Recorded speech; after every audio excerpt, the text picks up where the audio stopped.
माझ्या रक्तात मराठी, ओठांवर मराठी, माझ्या मनात महाराष्ट्रासाठी प्रेम आहे असं मुस्लिम समाज बांधवांचा या मोर्चाला पाठिंबा दिसलेला आहे।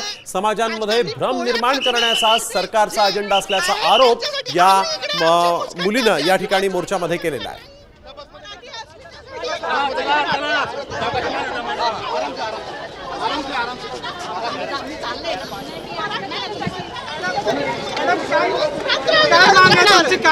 हेच सरकारमधले जे आपल्या राजकारण्यांना की दाढी आणि त्या गोल टोपीवाल्यांकडे जा आणि त्यांना विचारा मराठी येते की नाही, तर त्याला उत्तर मी आज देऊ इच्छिते की मी त्याच दाढी आणि गोल टोपीवाल्या समाजाला बिलॉंग करते आणि आज तुमच्या समोर मराठीत बोलत आहे। माझ्या रक्तात मराठी आहे, माझ्या ओठांवर मराठी आहे आणि माझ्या मनात महाराष्ट्रासाठी प्रेम आहे। हाच त्यांचा जो मेन अजेंडा आहे की जाणीवपूर्वक असा समाजात भ्रम निर्माण करायचा।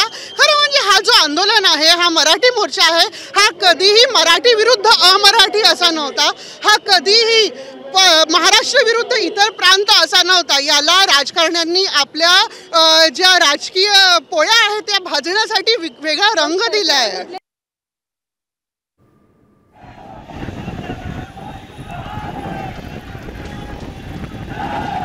मध्ये राहायला पाहिजे तर मराठी शिकणार पडेल। असं नाही बोल चाललाल की मी बोलणार नाही, काय होत तेल लेने गया, जसा बोलणार तेल लेने गया असंच फटके पडणार कान खाले। मराठी शिकणार पाहिजे, आली पाहिजे।